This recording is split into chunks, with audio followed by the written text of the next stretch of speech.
तो 3 दिन वहीं रहना पड़ेगा, यानी 29 की शाम को दोपहर बाद पहुंचना होगा और 1 तारीख को दोपहर बाद जो वहाँ से आने का मौका मिलेगा। तो जिनका नाम है तो उसको उसमें जाना ही चाहिए, ये एक मौका होता, अवसर होता है। और उस 3 दिन के अंदर जो है कोई सामान्य भाषण नहीं होंगे वहां पर। जो भी वक्ता आएंगे, लगभग 13 सत्र हैं, 13-14 सत्र हैं, ज्यादा है, 13 सत्र हैं। हर सत्र के लिए एक वक्ता एक अलग विषय लेके रखेगा, केवल उस विषय पे ही बोलेगा, उसको 45 मिनट ही बोलना, टोटल सत्र 1 घंटे का, और विषय से वो बाहर नहीं जा सकता। तो हमको वहां से जानने का मौका मिलेगा कि भारतीय जनता पार्टी का इतिहास, ऐसे बाद में फिर मंडलों के भी प्रशिक्षण शिविर लगे। तो सारा एक ये लंबे समय तक की जो लड़ाई हमने लड़ी और एक एक कार्यकर्ता ने संघर्ष किया। या गोपाल कुलकर्णी जी बैठे,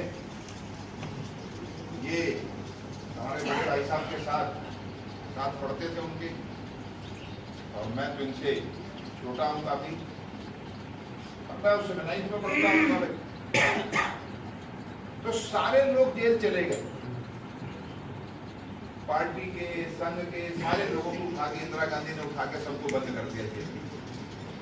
और देश में 1 लाख से ज्यादा कार्यकर्ता जेलों में डाल दिए, उनकी दुकानें बंद होगी, व्यापार होगा, और ऐसे नहीं जेलों में डाले, उठाए प्यार से ले गए, 4-4 पीछे लट भी लगा, और कई कार्यकर्ताओं के तो हाथों के नाखून निकाल लिए लाश से कि बताओ वो कहाँ छिपाओ। और एक कार्यकर्ता के तो पकड़ के पैजामे में उसके जो है चूहे डाल दिए, और एक कार्यकर्ता को नीचे हाथ रखा और उसके ऊपर कुर्सी रखी, हाथों के ऊपर लकड़ी की कुर्सी रखी, उसके ऊपर 7 जने चढ़ गए कि वो बताओ कौन कहाँ छिपाओ। इतना संघर्ष उस समय में हुआ, और उस समय में संगठन ने तय किया भाई इतना सब होने के बाद भी अब जो बचे हुए कार्यकर्ता, इन सारे कार्यकर्ताओं को सत्याग्रह करके जेल जाना। तो कौन जाए जेल में? सत्याग्रह करने का मतलब पिटाई, और कब छूटेंगे पता नहीं। तब उस समय में बाजपुर में जो है कार्यकर्ताओं की सूची तो लंबी बनी। मेरे जिम्मे कुछ काम था, क्योंकि बाकी जो वरिष्ठ लोग जेल में बंद थे, पिताजी हमारे जेल में बंद थे। तो सब चर्चा होने के बाद जब सूची बनी, सूची बहुत लंबी बनी, और होने के बाद जो है फिर जो है बाद में कटती चली गई। अपना नाम हटा लिए उन्होंने, बोला नहीं साहब मेरी ये दिक्कत है, ये दिक्कत है।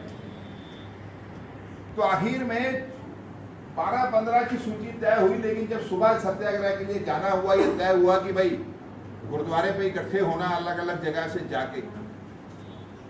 और उस समय में वो सस्ती 1 रुपए की 10-5 पैसे की वो माला आती थी, पन्नी वाली, मुझे याद है, कागज वाली जो आती थी, वो माला भी जेब में डाल रखी थी। यानी कोई माला डालने वाला भी नहीं था कि सत्याग्रह करने जा रहे हैं। और मैं वहां खड़ा, मेरे जिम्मे ये था कि इनकी सब रिपोर्टिंग करनी है भी क्या है।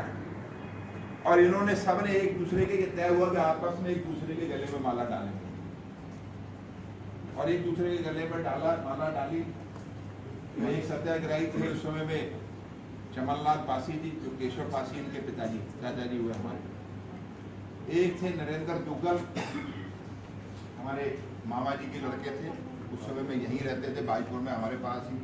उन्होंने कहा यार मैं भी जाऊंगा, एक वो थे। और एक ऐसे कार्यकर्ता थे जो केवल राजमिस्त्री का काम करते थे, इसके विमल के मोहल्ले में पीछे रहते हैं, और उनका नाम रामपाल था, और बहुत ही गरीब, यानी कि आज अगर दिहाड़ी अगर नहीं होगी तो घर पे खाना नहीं को खा पाएगा। उस समय, आज तो पक्के मकान है वहां पर, उस समय उस मोहल्ले में किसी का पक्का मकान नहीं था, सब झोपड़ियां थी, साल में एक बार आग लगती थी मई में। तो रामपाल बोले साहब मैं भी जाऊंगा। बोले तेरे बच्चे? बोले होगा, भगवान पालेगा बच्चे। 3 ये हो गए। एक सूरजपाल, वो नल लगाने का काम करते थे, मिस्त्री थे। और पिताजी उनके जो जूते गांठने का काम करते थे, यहीं हमारी दुकान, यहीं ये जो रामलीला के कोने पे जो है, जहाँ वो गुरुजी की दुकान है, वहीं बैठ के वो जूते गांठते थे उनके पिताजी। वो सूरजपाल बोले भी मैं भी जाऊंगा। वो सूरजपाल हो गए, कितने हो गए, और कौन बचा? बाकी गोपाल। यानी 5 लोग, और ये सब वहां इकट्ठे हुए। और तुरंत समाचार पुलिस को पता चल गया, किसी ने फोन किया भी यहाँ तो इंदिरा गांधी के खिलाफ नारे लग रहे हैं, एकदम तहलका मच गया, पूरा बाजार बंद हो गया, छोड़ के बाकी लोग दुकानें बंद कर दी। इंदिरा गांधी के खिलाफ नारे लगाने का मतलब कि जो देख रहा है, जो सुन रहा है, उसको उठा के बंद कर देंगे कि तुमने सुना क्यों। और पुलिस आई, यहाँ बिगा सिंह होता था एसओ उस समय, उसका बड़ा आतंक होता था। उससे बाद में भी बहुत संघर्ष हुआ और उसने आते धड़ाधड़ जो है लठ जो है बरसाने चालू किए पे, और भगत सिंह चौक जो अब है इस चौराहे पर। लेकिन ये लोग नहीं डरे, हिम्मत से अपना नारे लगाते रहे, और थाने अंदर भी नारे लगाते रहे। तो अरेस्ट करके जो भेज दिया बरेली जेल। बरेली रहे हल्द्वानी से फिर बरेली चले। ये मैंने एक उदाहरण बताया इसलिए बता रहा हूँ कि ये काम 1975 में 25 जून की रात को 12 बजे इस पे दस्तखत हुए थे इमरजेंसी लगाने पे, और 26 जून को पूरे देश में सुबह अखबार पढ़ा 26 जून को, आज के दिन लोगों को पता चला देश जो पूरा जेल बन गया। इतना कठिन काम उस समय में किया, तब किसी ने नहीं सोचा था कभी हमारी सरकार बनेगी क्या होगा, तब तो जब जिंदा कैसे रहा जाए। और उस समय में बैठ जाएंगे अपने आप, मत डिस्टर्ब करा करो भाई, सीखो, आ जाएगा, कर लो धीरे धीरे, बिना अल्लाह की आ जाओ, बैठो। तो 26 जून को लोगों को पता चला, और वहां से लेके आज तक 1975 जनसंघ तो बना 1952 में, 1975 से लेके आज तक कितने संघर्ष हुए, कितने आंदोलन हुए, कितने जेल गए। राम जन्मभूमि आंदोलन चला। इस राम जन्मभूमि आंदोलन में ही लगभग जो है बाजपुर थाने के अंदर लगभग 1.5 दर्जन लोगों के हाथ पांव तोड़ दिए पुलिस ने। तो राकेश याद है आपको? राकेश जी थे उस समय? तो 1.5 दर्जन लोगों के हाथ पांव पुलिस ने तोड़ दिए। कितना आतंक। और जेल के अंदर मैं जब नैनीताल जेल में मिलने के लिए गया, मैं बजरंग दल का जिला संयोजक था। जब मैं जेल में मिलने गया नैनीताल, वेश बदला हुआ था, मैं सरदार बना हुआ था, तो 1.5 दर्जन लोग ऐसे पड़े हुए थे। किसी के टांग में प्लस्तर था, किसी के हाथ में प्लस्तर था, किसी की दोनों टांगों में प्लस्तर, और पड़े हुए थे। और ऐसी दहशत। और जैसे ही मैं घुसा अंदर और उन्होंने मुझे देखा, तो सबके पसीने छूट गए, बोले भी आप भाग जाओ यहाँ से तुरंत, नहीं तो पुलिस आपको जो है आपको ढूंढ रही है, आपको मार देगी। और यहाँ पता चल गया तो आपको पकड़ लेगा, एनकाउंटर हो जाएगा। मैंने कहा चिंता मत करो। मैं निकलकर बाहर आया जेल से ऊपर पैदल। अब मैं सोचने लगा कि भाई ये कहीं अखबार में तो आया ही नहीं है। मतलब इतना बड़ा कांड हो गया बाजपुर में, एक अखबार में एक लाइन में, तो अखबार वाले भी हमारी खबर नहीं छाप रहे थे। कितना टेरर था मुलायम सिंह का, ये समझ लो। मैं इस बात को, घटनाओं को इसलिए बता रहा हूँ, आपको पता होना चाहिए कि किन कठिनाइयों में कार्यकर्ताओं ने काम किया। मैं माल रोड पे आया तो मुझे वहां पर एक अपने यहाँ बाजपुर के ही हैं, मित्र हैं हमारे, कार्यकर्ता तो लेकिन मित्र हैं, हिम्मती आदमी थे। ये अपना बिट्टू खत्री, जानते होंगे कुछ लोग, बिट्टू कबाड़ी के नाम से जानते ना कुछ लोग। ये मिल गया मुझे ध्यान ही नहीं था, मैंने भेष बदला हुआ कि सरदार बनूंगा तो मैं तो। और मैंने इसको आवाज मारी, मैंने कहा बिट्टू बात सुना। तो ये सोचने लगा किसने आवाज मारी, तो सरदार कौन आवाज मार रहा था।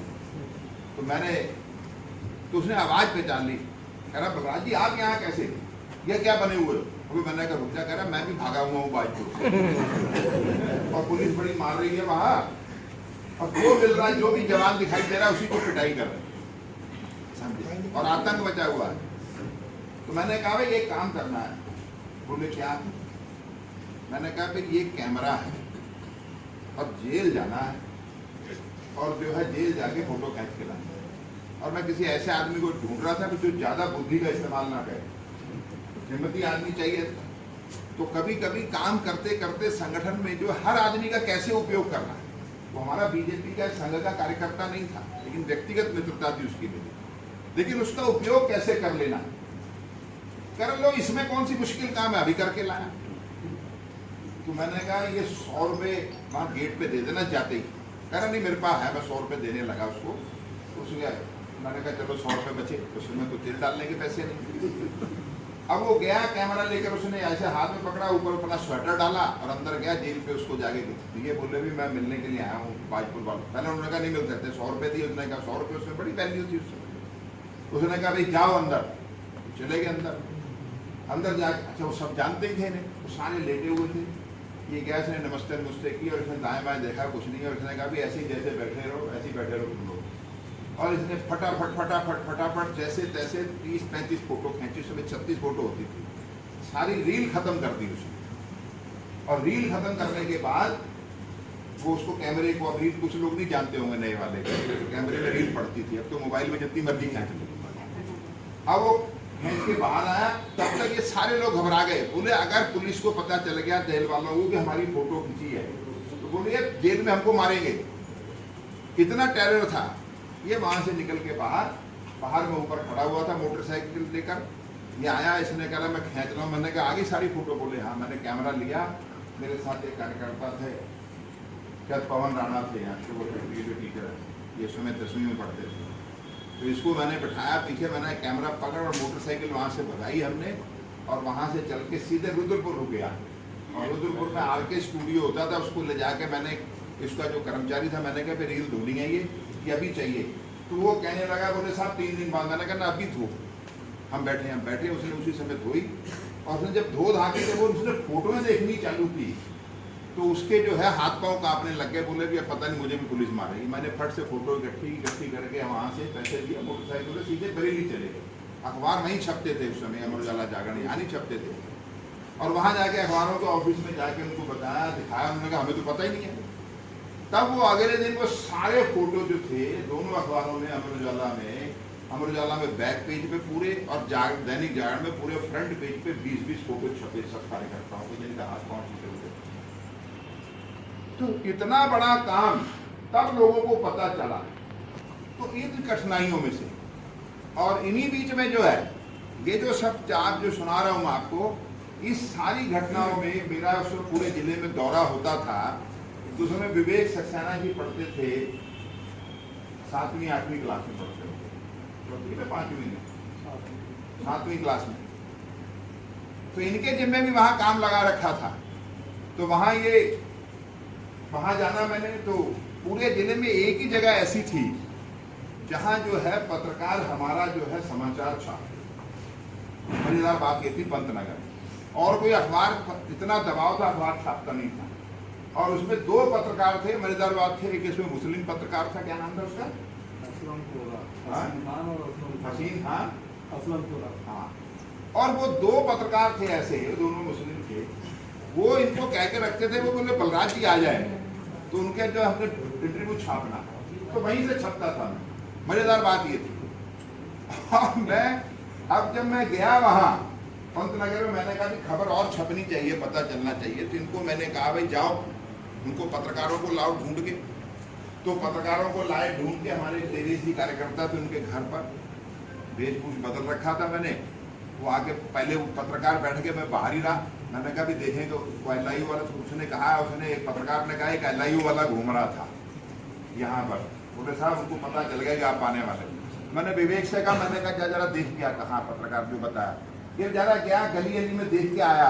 तो वहां देख के जो है ये लौट कर आ गया। बोले साहब जो है वो, मुझे घर का तो पता नहीं है, लेकिन उस घर के सामने जो है एक सांड बैठा हुआ है। तो फिर दूसरे कार्यकर्ता को भेजा, मैंने कहा यार उस गली में जाओ, जरा जो बता रहा, अब जाके देख के आओ किसके घर में घुसा है LIU वाला। तो वो भाग के गया, तो लौट गया, तब तक सांड वहां से उठ के जो है दूसरी गली में चला गया।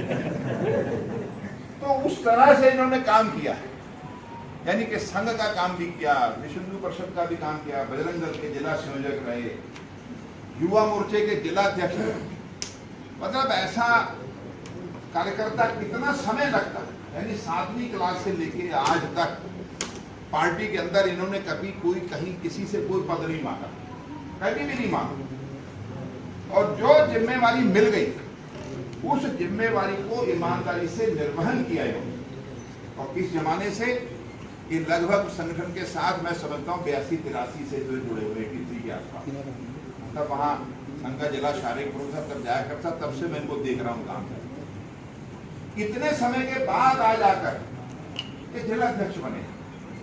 और आज हमारी स्थिति ये हो गई है कि कार्यकर्ता को काम करते करते 2-3 साल होते हैं पार्टी के साथ, संगठन के साथ जुड़ते हुए, और वो बोलने लगता, बोले साहब हम तो चटाई बिछा रहे हैं और हमें कुछ मिल ही नहीं रहा, पार्टी हमें क्या दे रही है। तो ऐसे कार्यकर्ताओं के लिए विवेक भी जो है बहुत बड़ा आदर। और निश्चित रूप से इनको जो है, मेरा अपना मानना है कि इनको 2001 में विधायक हो जाना चाहिए, समझे, उस स्तर के कार्यकर्ता। लेकिन कभी इन्होंने कुछ नहीं मांगा। जो पार्टी के साथ जुड़े हुए पिछले 2, 4, 5 साल में, 10 साल में, 3 साल में ऐसे लोग आए, पार्टी ने उनको विधायक का टिकट दे दिया, और टिकट देने के बाद वो विधायक भी बन गए। तो अब कहते साहब पार्टी में हम इतने पुराने विधायक हैं, हमको तो पार्टी मंत्री नहीं बना रही। तो ये स्थिति है। तो उनकी शिकायत है कि पार्टी का टिकट मिलना अपने आप में बहुत बड़ी बात है। और ये ऐसे कार्यकर्ता है कि जो कहीं कोई कभी कोई टिकट मांगने के लिए नहीं गए, इतना लंबे समय तक काम किया, महामंत्री भी रहे, जिले के उपाध्यक्ष भी रहे। लेकिन जहां रात में, दिन में किसी भी कार्यकर्ता की कोई परेशानी तकलीफ हो, तो 24 आवर्स अपना जो है काम करने वाला ऐसा जो है जिला अध्यक्ष हमारे बीच में है। लेकिन एक बात हमको समझ लेनी चाहिए भाई, सभी कार्यकर्ता बंधु, कि पार्टी हमारी संगठन से जुड़ी हुई पार्टी है और अभी बहुत कुछ काम करना बाकी है। और खास तौर से मैं बाजपुर विधानसभा के लोगों से कहना चाह रहा हूँ, ये बाजपुर विधानसभा वो विधानसभा है जो पहले काशीपुर विधानसभा का हिस्सा था, जिसमें काशीपुर, जसपुर, बाजपुर ये एक विधानसभा होती थी। और इस विधानसभा में हमेशा एनडी तिवारी यहाँ से विधायक रहे, और यहाँ से वो हमेशा जो है मुख्यमंत्री रहे।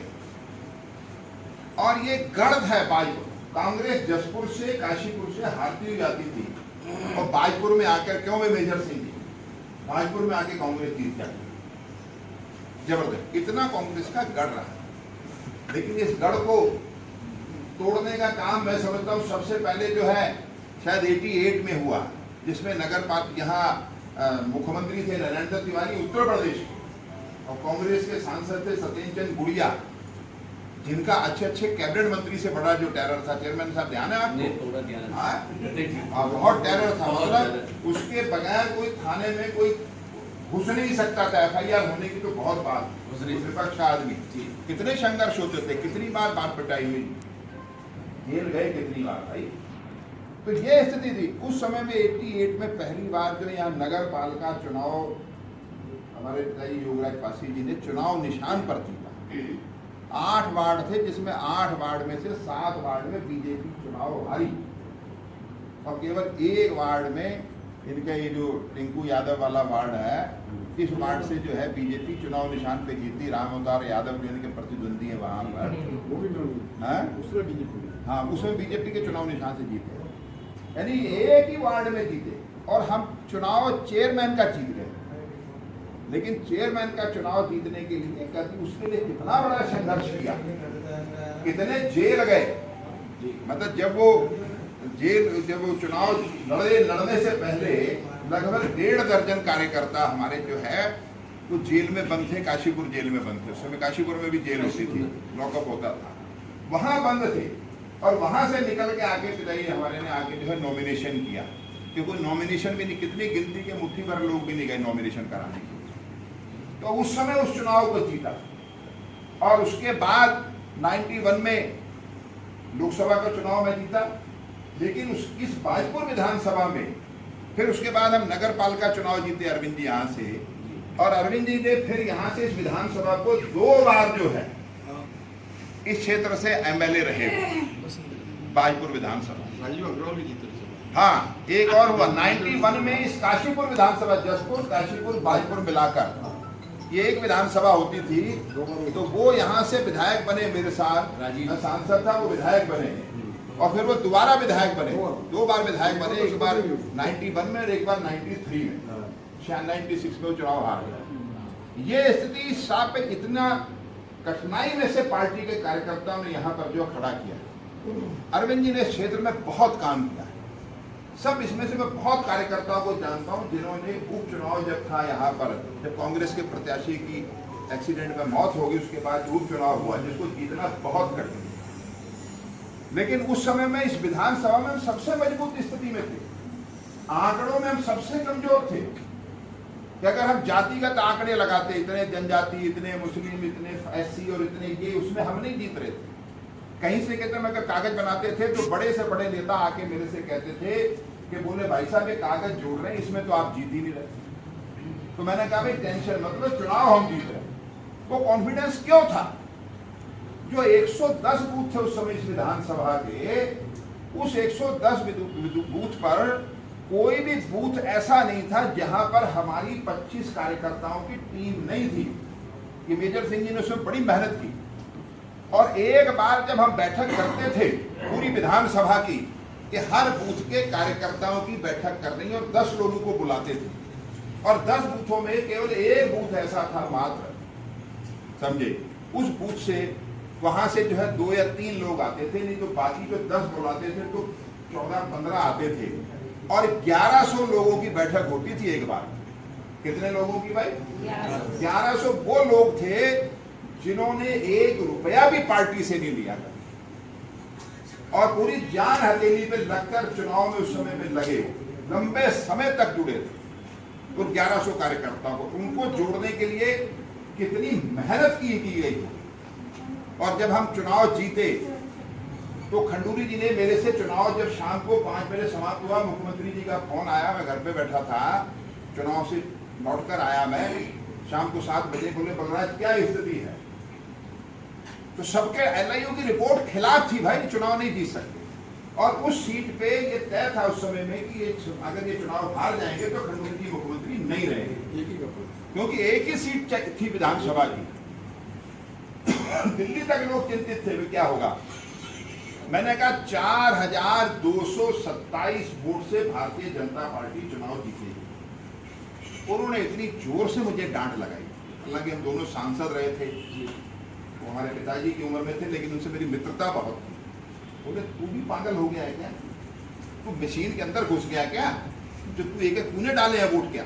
ऐसी डांट के बोले कि जो तू मुझे 4227 वोट से बीजेपी जीतेगी, तू पता बोल रहा है, बोले तूने डाले वोट? मैंने कहा कि मैंने तो इतने ही डाले, मैं तो ये बता रहा हूँ आपको कागज जो।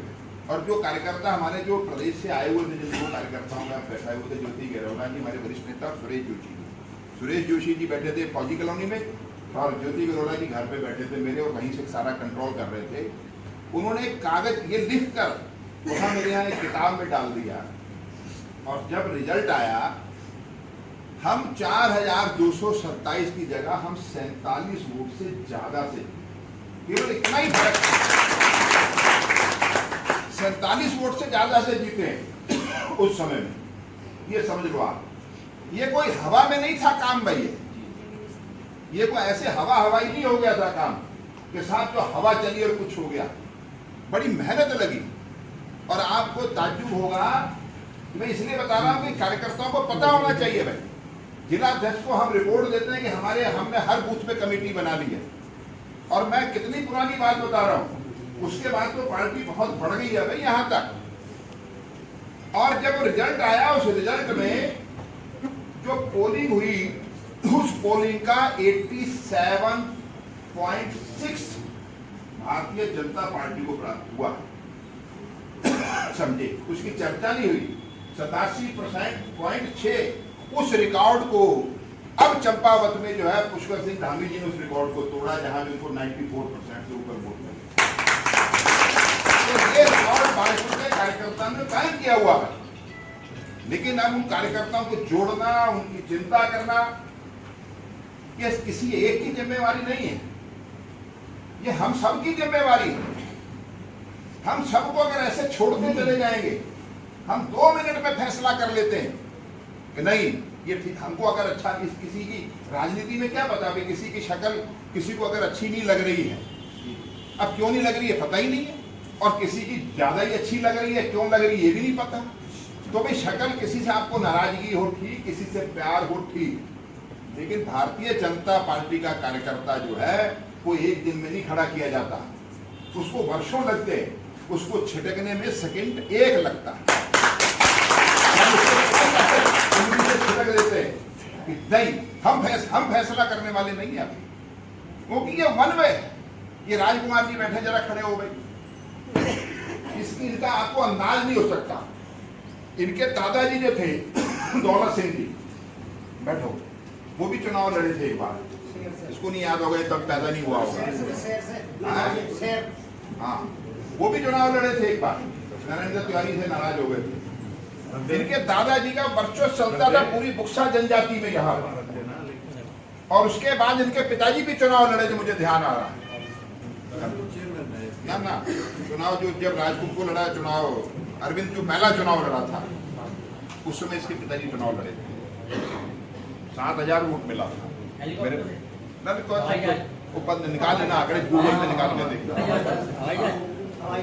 भीम सिंह लड़े थे, भीम सिंह लड़ा, इनके बड़े दादाजी लड़े थे, लेकिन लड़ाया था इनके पिताजी। लेकिन साहब इतना मैं इसलिए बता रहा हूं मैं कि भाई सभी कार्यकर्ताओं से कहना चाह रहा हूं कि ठीक है गिनती के थोड़े लोग आए होंगे यहाँ पर, लेकिन बीजेपी इतनी नहीं है। हम लोकसभा का चुनाव जीते जो 2014 में, मेरे पास आंकड़े ठीक नहीं है, मैं गलत हो सकता हूं, लेकिन मुझे लगता है कि उस समय हम लोग जो है 50-52,000 55,000 वोट हमें इस विधानसभा से प्राप्त हुआ, क्योंकि उस समय तक अरविंद जी जो चुनाव लड़े थे उसका असर बाकी था। उसके बाद अजय भट्ट जी चुनाव लड़े, ये यशपाल आर्य जी लड़े चुनाव जब बीजेपी से, तब भी करीब 55,000 वोट प्राप्त हुए थे हमें, और उसके बाद अजय भट्ट जी जब चुनाव लड़े तब भी हमें उतने ही वोट प्राप्त हुए। यानी पार्टी का इतना वोट इस विधानसभा पर है। तो सब कार्यकर्ताओं की कहीं ना कहीं जो चूक है कि छोड़ने से काम नहीं चलेगा भाई। गांव में हम लोग चने खाते हैं, और जब चने सामने रखते हैं तो सबसे पहले कौन कौन से खाते हैं भाई वीरेंद्र भाई? कौन से? जो खिले हुए, और उसके बाद जब वो खिले हुए खत्म हो जाते हैं फिर कौन से खाते हैं? जो जिस पर पूरा छिलका होता है। और जब वो भी रह जाता है तो फिर आखिर में जब सब समाप्त हो जाता है तो वो जो ठुर्री पड़ी होती है वो भी हम नहीं छोड़ते। ऐसे ही राजनीति में काम करते हुए समाज के अंदर जो दिखाई देते हुए लोग हैं, सफेद कपड़े पहने हुए, बढ़िया टनाटन, फिर इनको जोड़ना चाहिए उनको जोड़ो, फिर बेचारे कुछ ऐसे लोग हैं जो मेहनत कश लोग हैं उनको जोड़ो, फिर उसके नीचे जोड़ दे बिल्कुल जिनकी बेचारों की कोई हमको वैल्यू नहीं दिखाई देती है, और जबकि वैल्यू उसी की है, 1 करोड़पति के वोट की वैल्यू और एक जो गांव में खेत में खड़ा हुआ मजदूर है चला रहा है, उसकी दोनों की वैल्यू बराबर है। हम उसको नजरअंदाज नहीं कर सकते। एक सज्जन यहाँ से बाजपुर से चले दिल्ली के लिए कि बोले मुझे बस में जाना है, तो यहाँ से बैठे कंडक्टर ने कहा भाई टिकट जो है 90 रुपए 95 पैसे की है, और उसने 90 रुपए उसके हाथ में दे दिए। तो उसने कहा भाई ये 90 रुपए ज्यादा होते हैं 95 पैसे ज्यादा होते हैं? 90 ज्यादा होते हैं। तो वहां से बाजपुर से चला यहाँ मसवासी तक पहुंचा, तो उसने कहा भाई 90 है। बोले कंडक्टर बोला 95 पैसे पहले निकाल। उसने कहा वो तो नहीं दूंगा, वो तो नहीं है। तो उसने सीटी मारी, उसका कान पकड़ के उसको नीचे उतार दिया। अब वो कहता घूम रहा सब जगह से कि मेरे साथ अन्याय हुआ, कि मेरे पास तो 90 थे 95 पैसे तो क्या होती वैल्यू। तो भाई एक बात समझ लो, रुपए आपके पास जितने मर्जी हो, अगर आपके साथ पास अगर रोजगारी नहीं है, ये छोटे जो जुड़े हुए नीचे जमीन के लोग नहीं है, तो आप दिल्ली नहीं पहुंच सकते। इसमें सब कार्यकर्ताओं की जिम्मेवारी है, कि किसी एक की जिम्मेवारी नहीं है, या प्रदेश अध्यक्ष की जिम्मेवारी नहीं है, या जिला अध्यक्ष जी तो आज आ गए हैं, जिला अध्यक्ष जी तो वहां से फोन करेंगे, मैसेज करेंगे, तो बचने का भी वो रास्ता नहीं है। अब तो जो बूथों की जो कमेटियां बन रही हैं वो हाथ के हाथ आप जहां गए वो सरल ऐप पे वहीं की वहीं डालनी है। उसका नंबर डालना, जिससे आप मिले आप उसका नंबर मिलेगा, डालेंगे। और अगर बूथ के अध्यक्ष ने अगर अपना नंबर गलत डाल दिया तो उसमें ओटीपी नहीं आएगा, उसका वह ऐप नहीं खुलेगा उसका। अब तो टेक्नोलॉजी बहुत आगे हो गई, इसलिए बचने का कोई रास्ता नहीं। इसलिए ये जो काम पार्टी ने हमको दिया, इस काम को हमने जिम्मेदारी से इसका निर्वहन करना है। और आज जिलाध्यक्ष जी हमारे बीच में आए। जिलाध्यक्ष की ताकत क्या है? जिलाध्यक्ष की ताकत तो हम सारे कार्यकर्ता है ना। जिलाध्यक्ष की जो सफलता क्या है, हम जो कार्यकर्ता जिस काम को करके देंगे उसी से जिलाध्यक्ष की सफलता। हमारा विवेक जी से बड़ा प्यार है, लेकिन हम काम नहीं कर रहे। विजय जी, विवेक जी जब आए हमने सेल्फी डाल ली, हम विवेक जी के साथ यहाँ, विवेक जी के साथ वहाँ, तो भाई इससे तो अच्छा है, मैसेज जाएगा। लेकिन काम का परिणाम तभी आएगा जब अपने अपने क्षेत्रों को हम संभालें। और मैं समझता हूँ कि इनका जो अभिनंदन, सही में अभिनंदन होगा, यही होगा कि जो भी ये योजना बनाकर दे काम की, जो भी वहाँ से कार्यक्रम भेजे, उस कार्यक्रम को हम लोग ईमानदारी के साथ फॉलो करें और इनके साथ मजबूती के साथ हम खड़े रहें और पार्टी के साथ मजबूती के साथ खड़े रहें। बहुत बहुत धन्यवाद।